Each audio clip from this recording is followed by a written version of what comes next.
Just look what they did to Tucker Carlson, who was the #1 guy on television. I don't believe he's openly discussed it yet because he's probably got some sort of a lawsuit going on. They removed him because he was a problem. The way he was discussing things was a problem. Well, it's very interesting that if we've talked about this before when we played clips about CNN talking about you and stuff, and like, but if you listen to like CNN, the way they talk about you or the way they talk about Tucker Carlson, not that you guys are in different worlds, but the way they talk about you two guys is like you're these very controversial figures who say all of these things that are not approved of, and these like very polarizing figures. But then you're like, no, he's the #1 guy in cable news, and you're the #1 guy in podcasting. Like, you guys, how are you guys viewed as controversial? But like CNN is talking to an audience of like 200,000 people and letting you know, people are very skeptical of these guys. I'm like, no, they're not.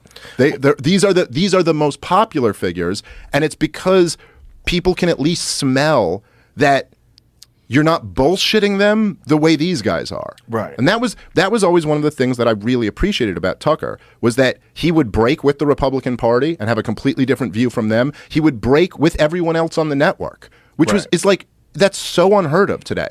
Yeah. In MSNBC, if you look down the whole lineup, at CNN, if you look down the whole lineup, you cannot point to one host who has a drastically different opinion on an issue that matters than the hour before them and the hour before them. Right. But if you look at like, the daytime at Fox News where they were on the war in Ukraine versus where Tucker was, or where they were on lockdowns versus where Tucker was, is a night and day difference. Yeah. And so, of course, they removed the one interesting guy. Well, he was kind of doing podcasting on TV. Yeah.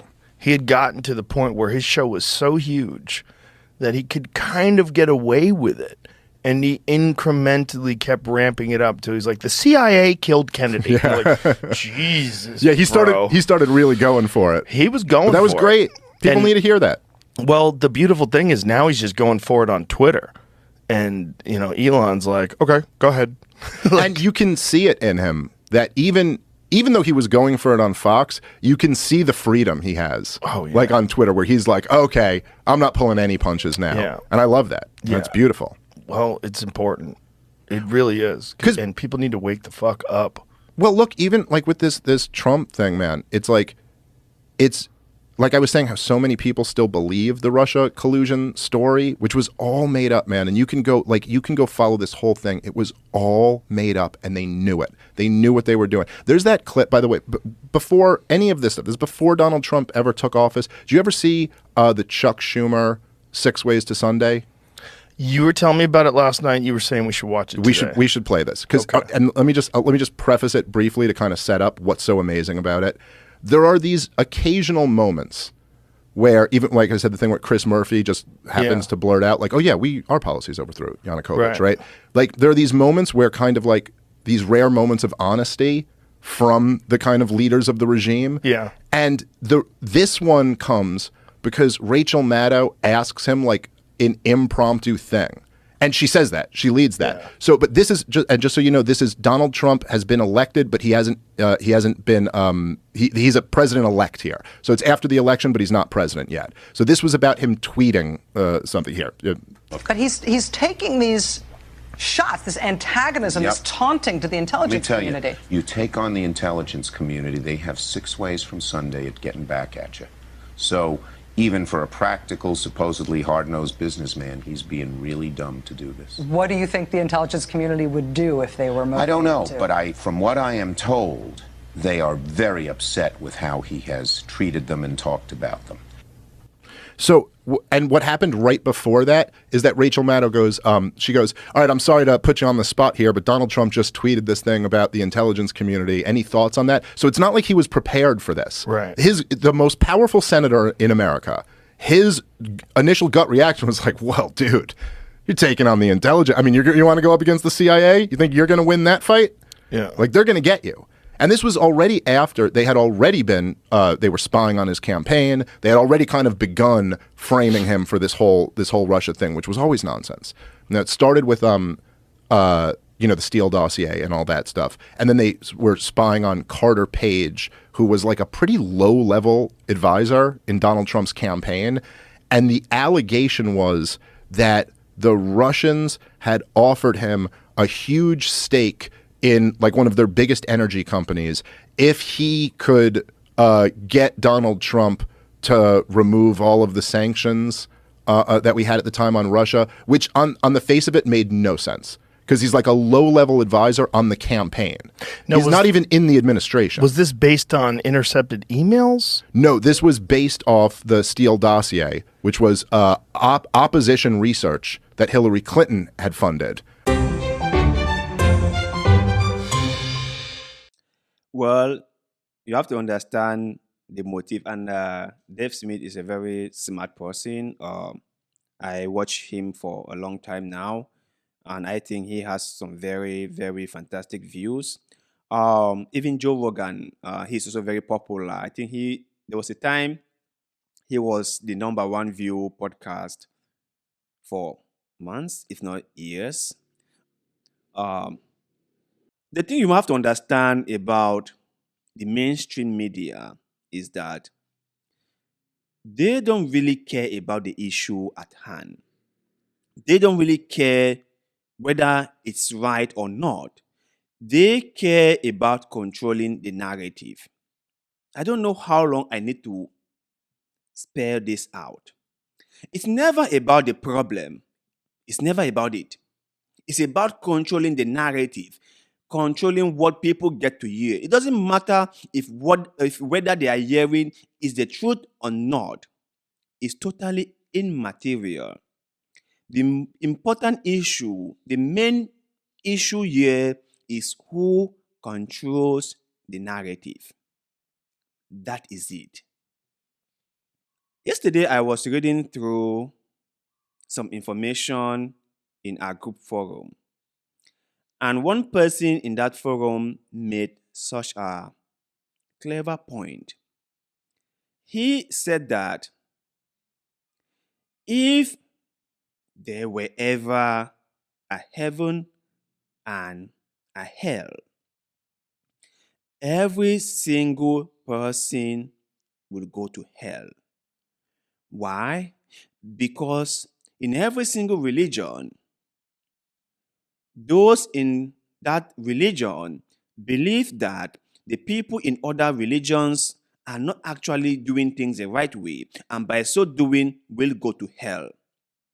If Muslims believe that their religion is the one true religion, and whoever that is not a Muslim, who doesn't believe in Islam or Allah or Muhammad, will go to hell, then it means that every single person in the other religions will go to hell.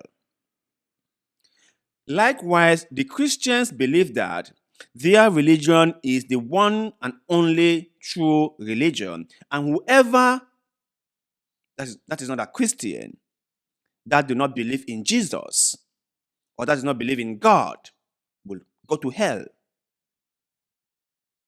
So every single person who is not a Christian will go to hell, according to Christians and their pastors and their Bible, will go to hell. So if this were to be the truth, it means that every single person will go to hell. And then again, you begin to wonder, if that is the case, then how full will the world, would hell be if everyone has to go to hell? Wouldn't that be wrong? And if God knew about all this, why did he create other religions? These are the questions. But if you just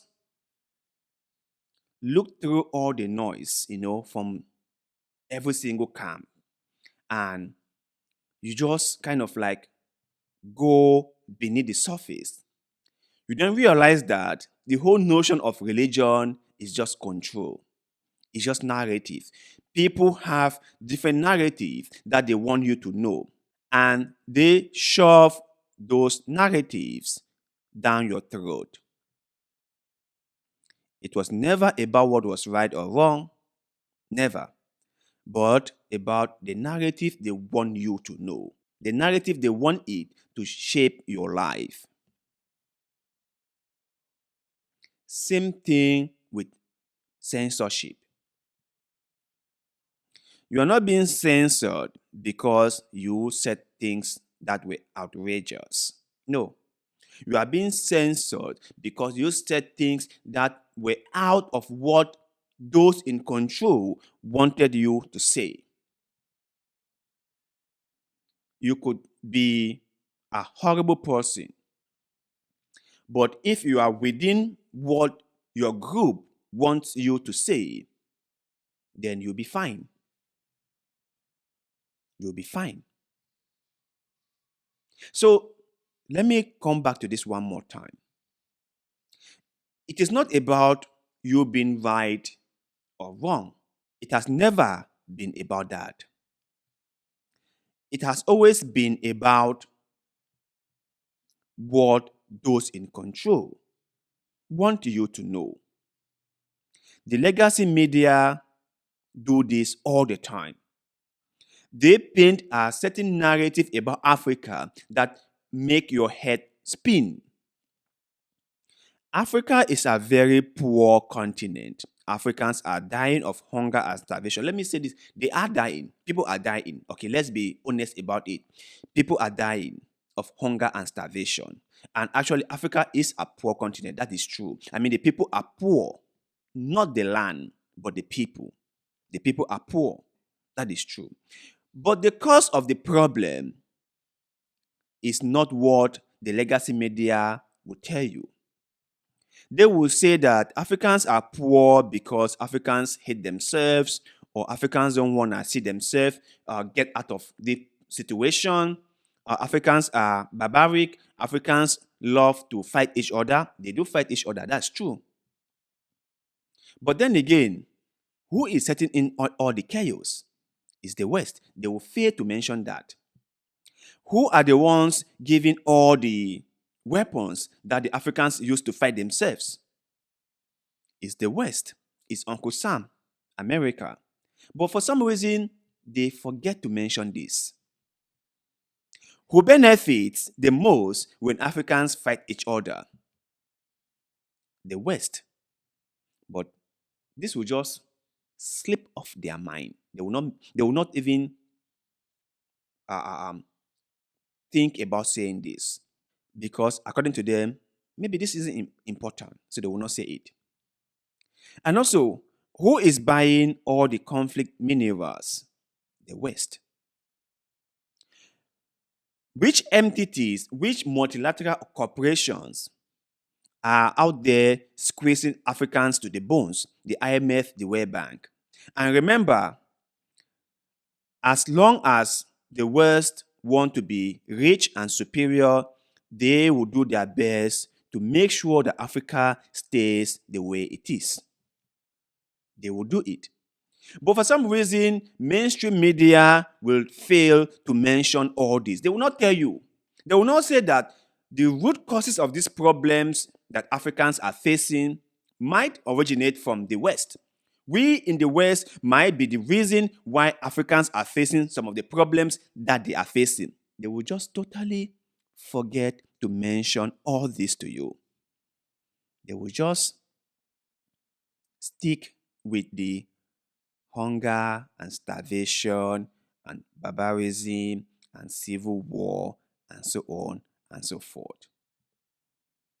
But the root causes, you will never ever get that from them.